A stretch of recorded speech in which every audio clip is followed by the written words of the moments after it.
Overloading से accident होते हैं या ये आरटीओ को सिर्फ एक बहाना चाहिए गवर्नमेंट हमें जो। अब महादेव सभी को आप सभी का स्वागत करता हूँ एक और वीडियो में। तो गुरु बहुत टाइम से एक टॉपिक मैं जो बनाना चाहता था, जैसे आपने देख लिया थंबनेल, कि क्या ओवरलोडिंग से एक्सीडेंट होते हैं या ये आरटीओ को सिर्फ एक बहाना चाहिए गवर्नमेंट हमें जो बोल रही है वो क्या सही है या गलत है। इसी पे बात करते हैं कि इसका प्रॉब्लम एक्सीडेंट और इन सारी चीज़ों से और ओवरलोडिंग से क्या लेना देना। देखिए, बड़ी गाड़ियों का ओवरलोडिंग से लेना देना हो सकता है, छोटी गाड़ियों पे हम बात करते हैं जो गवर्नमेंट हम मतलब गरीबों के लिए बात करती है और जैसे चीज़ों पे बात करती है ना कि हम गरीबों के लिए बात कर रहे हैं, हम गरीबों के हक के लिए लड़ रहे हैं। कोई भी सरकार हो जैसे बात करती है। अभी नितिन गडकरी जी का मैं एक संसद में भाषण सुन रहा था, उसमें बोल रहे थे कि मुझे मुंह छुपाना पड़ता है विदेश में जाके कि इतना हाईवे बना दिया, सब कुछ बना दिया, उल्टा एक्सीडेंट रेट कम होने के बजाय बढ़ा है। तो आप इतना इनरिस्पॉन्सिबल नहीं हो सकते हैं। और ओवरलोडिंग एक बहाना है बस कि ओवरलोडिंग से एक्सीडेंट होते हैं। ओवरलोडिंग तो 2010-11 में ही बंद हो गई थी यूपी के अंदर, जब कांग्रेस की सरकार थी उस टाइम पे। मनमोहन सिंह जी जो है उस टाइम के प्रधानमंत्री थे, तब जाके तभी मुझे याद है कि ओवरलोडिंग बंद हो गया था। ट्रक और ये सब बोल्डर गिट्टी बालू ये सब स्टोन लोड करते थे, वो सब धीरे धीरे उसी टाइम बंद होने लगा था। ओवरलोडिंग धीरे धीरे करते करते बड़ी गाड़ियों का बंद हो गया था, बची है छोटी गाड़ियाँ। क्योंकि आरटीओ के पास और सरकार के पास, पहले सरकार से बात करते हैं कि सरकार के पास जो है पैसा वसूलने के लिए कोई भी जरिया नहीं बचा है। क्योंकि लोग, अब मैं एक चीज़ पहले सरकार पैसे से छोड़ के एक चीज़ पे बात करता हूँ कि सीट बेल्ट, हेलमेट, ओवरलोडिंग ये बहुत बड़े रीज़न नहीं है एक्सीडेंट के। जो लगाए रहता सीट बेल्ट, एयर बैग खुलता है उसके बाद भी मर जाता, उसमें आप क्या कहेंगे? गाड़ी की स्पीड लिमिट भी कम होती है। तो ये रीज़न देना नहीं होता है कि इसकी वजह से एक्सीडेंट होते हैं। एक्सीडेंट होने के मैं कुछ रीज़न बता देता हूँ आपको। एक्सीडेंट के रीज़न क्या क्या है? एक्सीडेंट का रीज़न ये है, पहले तो उन्होंने खुद कहा था नितिन गडकरी जी ने कि हमारे इंडिया में बहुत आसानी से ड्राइविंग लाइसेंस मिल जाता है। मैं भी कहता हूँ बहुत आसानी से मिल जाता है। क्यों? क्योंकि जो इन्होंने नहीं, पर जो आरटीओ में दल्ले बैठे हैं, दलाल बैठे हैं, शब्दों के लिए माफ़ी चाहूँगा मैं, जो दलाल बैठा है आरटीओ के अंदर 3500 रुपये लेके आपका ड्राइविंग लाइसेंस आसानी से दे देता है, लर्निंग और लाइट दोनों। पहली चीज़ तो ये है कि इतनी आसानी से ड्राइविंग लाइसेंस मिल जा रहा है। और ज़्यादातर एक्सीडेंट कार के ही होते हैं, मैंने देखे हैं। कमर्शियल गाड़ियों के तो बहुत कम होते हैं, कार वालों को, बाइक वालों को बचाने के चक्कर में हो जाते हैं। ठीक है, बाकी नॉर्मल रोड पे जो लॉन्ग रूट के ड्राइवर है वो प्रॉपर चल रहे हैं, 20-20 साल से चल रहे हैं, उनकी गाड़ियाँ टच नहीं होती हैं। तो ये चीज़ है कि हमारे इंडिया में ड्राइविंग लाइसेंस सच में आसानी से मिल जाती है। वो किस लिए मिलती है? इसलिए कि आप मेडिकल तक नहीं कराना पड़ता है यार मालिक। आप बताओ, मेडिकल तक नहीं होता है लोगों का कि आप फिट हैं, आपकी नज़रें ठीक है, आप फिजिकली कैसे हैं, गाड़ी चला पाएंगे भी कि नहीं पाएंगे, आपको मिल जा रहा है ड्राइविंग लाइसेंस। तो पहला रीज़न तो ड्राइविंग लाइसेंस आप आसानी से इशू कर दे रहे हो दलाल बिठा के, ये एक कारण हो गया। दूसरा कारण है नींद। यहाँ पे इंडिया के अंदर कोई भी ऐसी चीज़ नहीं है, मतलब कोई रूल रेगुलेशन नहीं है कि आपको जो है 8 घंटे गाड़ी, विदेशों में है ना, 8 घंटे गाड़ी चलाइए, 8 घंटे सोइए, रजिस्टर मेंटेन करिए कि 8 घंटे चलाए। गाड़ियों के अंदर सेंसर है, नींद आएगी आवाज़ करेगा तुरंत। तो ये इंडिया में भी लाइए। रेस्टिंग एरिया दीजिए ड्राइवरों के लिए, पार्किंग व्यवस्था दीजिए, प्रॉपर रेस्ट करे फिर उसके बाद गाड़ी चलाए।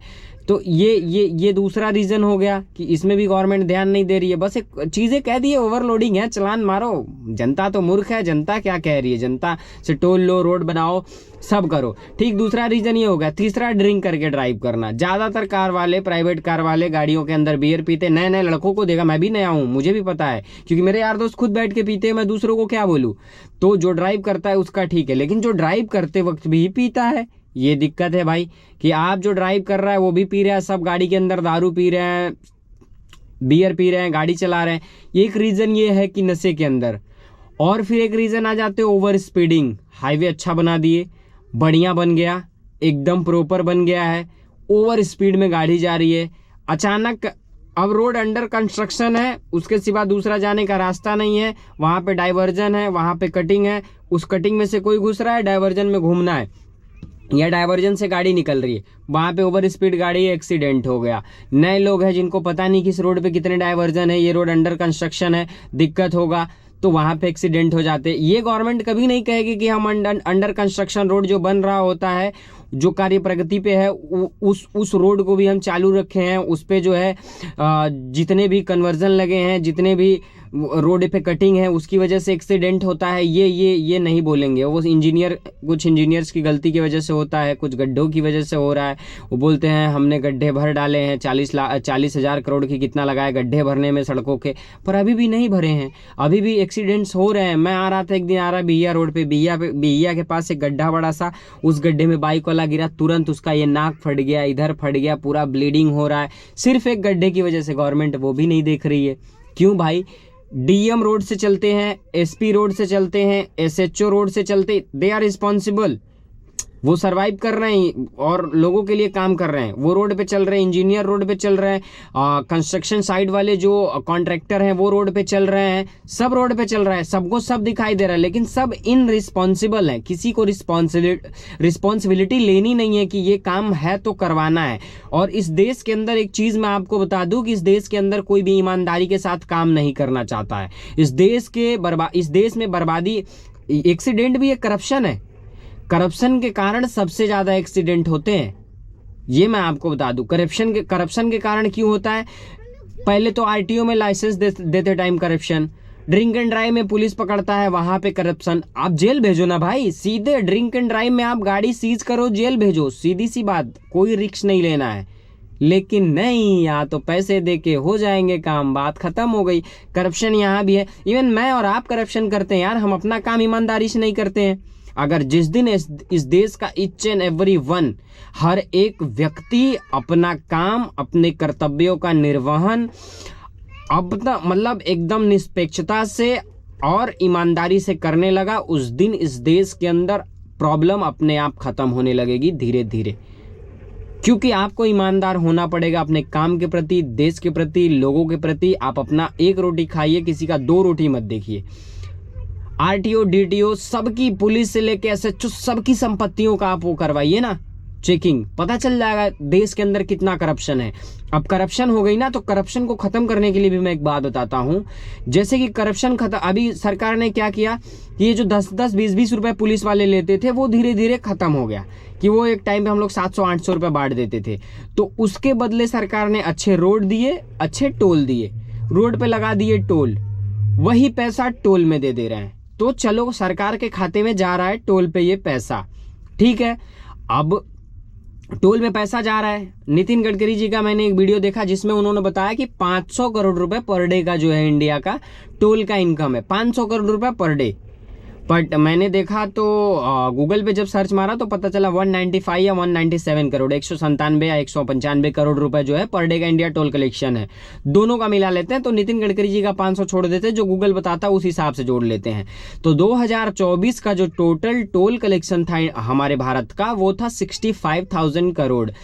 65,000 करोड़ रुपए सरकार सिर्फ टोल से कमा रही है। पहले टोल नहीं थे तो यही पैसे हम पुलिस वालों को देते थे। क्यों देते थे? क्योंकि गाड़ी ओवरलोड थी और हर जगह देना पड़ता था, वो देते थे। पर अब टोल पे भी ओवरलोड देना पड़ता है, प्लस आरटीओ पकड़ ले, डीटीओ पकड़ ले, तो अगर जो चालान करता है तो कर देता है, नहीं तो हम दे देते हैं। तो चालान सिस्टम बंद करके गवर्नमेंट एक काम करे ना, जैसे कि हम लोग अगर जिस गाड़ी में ओवरलोड करते हैं, 1 टन 2 टन किसी का ज़्यादा हो गया, तो उसके लिए आप 50 रुपये क्विंटल रख दो कि 50 रुपये क्विंटल अगर आप कर रहे हो। छोटी गाड़ियों के लिए 50 कर दो, बड़ी के लिए 200 कर दो, जो बड़ी गाड़ियाँ हैं, कि अगर उनका 1 टन 2 टन है तो अलग से, जैसे हम रोड टैक्स पे करते हैं, अदर स्टेट का चेक पोस्ट काटते हैं, जैसे हम गाड़ियों की परमिट काटते हैं, जैसे हम मंडी का चालान काटते हैं, वैसे ऑनलाइन पोर्टल बनाइए। वहाँ पे हम यही पैसा हम वहाँ पे भरने के लिए तैयार है। अगर मेरी गाड़ी का 20 कुंटल पासिंग है, इसका तो 13 कुंटल पासिंग है, जैसे 2 टन वाली बोलेरो पिकअप आती है, 2 टन है, मुझे 28 कुंटल लोड करना ही है, तो मैं 8 कुंटल का अगर 100 रुपये, 50 रुपये या 100 रुपये गवर्नमेंट करती है, 100 रुपये करेगी तो 800 रुपये मैं चालान भर के अपनी गाड़ी लेके जाऊँगा बिंदास, ना मुझे डर होगा। अब एक चीज़ मैं बताता हूँ, ये करने से एक्सीडेंट कैसे कम होगा। ये करने से ये होगा कि डीटीओ दौड़ाएगी पहली चीज, या आरटीओ दौड़ाएगी तो मैं भागूंगा नहीं। जब मैं भागूंगा नहीं तो मेरे गाड़ी के नीचे कोई नहीं आएगा, किसी को मेरा साइड नहीं लगेगा, मैं खुद अपने आप का मतलब मैं खुद बचूंगा, ना गाड़ी मेरी पलटेगी, ना अनियंत्रित होगी, ना रोड के नीचे जाएगी, ना मैं किसी को धक्का मारूंगा। एक तो रीजन सबसे बड़ा ये भी है, आरटीओ डीटीओ ये दौड़ा तो लेते हैं लेकिन सोचते नहीं कि अगला लड़ जाएगा, भिड़ जाएगा, किसी को मार देगा, खुद मर जाएगा। ये 20,000 रुपये किसी की जिंदगी से प्यारा है? नहीं है। गवर्नमेंट को बस पैसा चाहिए, गवर्नमेंट हमें मूर्ख समझती है, चाहे वो सपा हो, बीजेपी हो, कांग्रेस हो, किसी भी पार्टी का हो, मतलब कोई भी पार्टी हो, सब पार्टियां सिर्फ पैसे के लिए काम करती हैं, जनता के लिए कोई काम नहीं करता। मैं आपको बता दूं, वो तो दिखाना पड़ता है कि हम ये कर रहे हैं, देश डेवलप हो रहा है इसलिए कर रहे हैं, पर आपको सही मायने में बताऊं तो बस जनता को गरीब दिखाएं।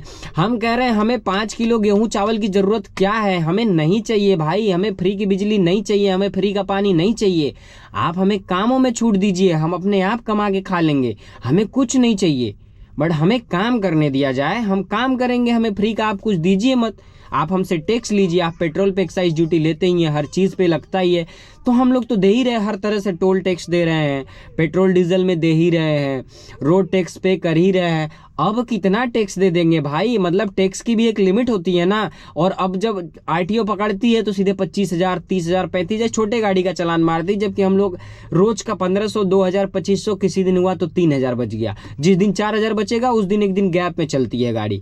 मतलब एक पिकअप वाला एवरेज महीने का 40,000 कमाता है, जिसमें से EMI डालने के बाद उसको मिला जुला के 10-15,000 रुपए बचते हैं, लेकिन महीने में 2 बार DTO पकड़ती है तो कम से कम 60,000 रुपए भरता है। क्या करेगा, लोग कैसे व्यापार करें। ना हम सरकार से नौकरी मांग रहे हैं, ना हम सरकार के पास सरकार के विरुद्ध खड़ा होते हैं, ना सरकार के विरुद्ध कुछ बोलते हैं, लेकिन सरकार हमारे लिए कुछ नहीं करती। सरकार चाहती है कि नौकर पैदा हो, सरकार चाहती है कि बिजनेस ना करे लोग, सरकार चाहती है हम गुलाम रहे। सरकार मतलब क्या चाहती है सरकार, हम तो नौकरी करना चाहते हैं, अरे हम तो व्यापार करना चाहते हैं, हमें करने दिया जाए तब ना।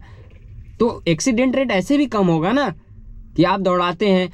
और एक चीज, अगर ओवरलोडिंग बंद करना है पूर्णतः, आप हर डिस्ट्रिक्ट के अंदर जितने भी डिस्ट्रिक्ट से जुड़े रास्ते हैं, मेन हाईवे, वहां पे आप चेक पोस्ट लगाइए, प्रॉपर बैरिकेटिंग लगाइए, 24 घंटे आरटीओ की वहां पे ड्यूटी लगाइए कि हर एक गाड़ी यहाँ पे चेक होगी, कांटे पे चढ़ेगी, उसके बाद जाएगी। ठीक है, अगर उनको डाउट है ओवरलोडिंग है तब, नहीं है तो जाने दो। ओवरलोडिंग है या रोड पे कांटा लगाओ, सीधे गाड़ी चढ़ेगी, पता चल जाए, कांटा सीधे चलान होगा, निकल जाएगा, बात ही खत्म। दौड़ाने की किसी को जरूरत क्या है। कोई मरा गया तो आपके 26,000 के चालान से ज्यादा इंपॉर्टेंट, उसकी जिंदगी से ज्यादा इंपॉर्टेंट आपका 26,000 का चालान है। ये तो नहीं होना चाहिए भाई। तो ये सारी चीजें हैं, अब क्या किया जाए। तो गवर्नमेंट सिर्फ जनता को लूटती है, चाहे कोई भी गवर्नमेंट हो। देखिए, ये मैं खुलेआम बोलता हूँ। तो ये सारी बातें हैं यार, और बाकी जो चीजें हैं यही हैं, उसमें क्या बोल सकते हैं हम। तो गवर्नमेंट कोई भी हो, जनता को मूर्ख समझती है, जनता को फ्री के पैसे देगी, जनता को लाडली बहना, माई बहन, फलाना ढिमकाना, सब स्कैम लाएंगे ये लोग। आपको 2,000, 2,500 रुपए बांट दे रहे हैं, उसमें आप खुश हो जा रहे हैं। नहीं, आप बोलिए कि हमें ये फ्री का फंड चाहिए ही नहीं। आप हमें नौकरी करने के लिए छूट दो, हमें नौकरी करने के लिए छूट दो, हमें व्यापार करने के लिए छूट दो, हमें काम करने के लिए छोड़ दो। हम कर रहे हैं, हम टैक्स पे कर रहे हैं, हम इलीगल कुछ नहीं कर रहे हैं, हम ईमानदारी की रोटी खाते हैं, हम लोग मेहनत करके कमा रहे हैं। आप अपने ऑफिसर्स ऐसे ही छोड़े हो।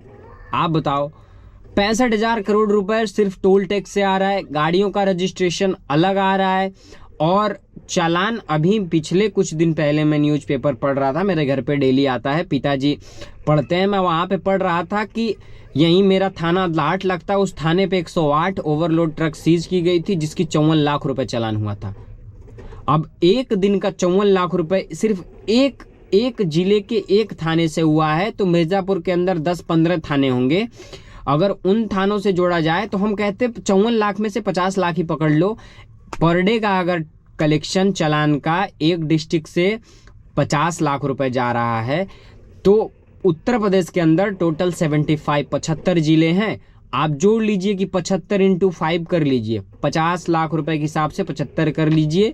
एक दिन में कितना कलेक्शन होता है, एक महीने का कितना कलेक्शन होता है, और एक साल का सिर्फ उत्तर प्रदेश का 50 लाख एवरेज पकड़ के कितना होता है, कमेंट सेक्शन में आप जरूर बता दीजिए मुझे, और आप लोग को खुद भी पता चल जाएगा कि कितना पैसा सरकार हमसे ऐंठ रही है। यह भी जब सब कुछ भरने के बावजूद भी, तो यहाँ पे हम सिर्फ और सिर्फ जरिया है सरकार के इनकम का, और वही पैसे हमसे सरकार लेके हमें इस स्कैम के तहत, उस स्कैम के तहत यहाँ पे दे देती है, बस, और कुछ भी नहीं।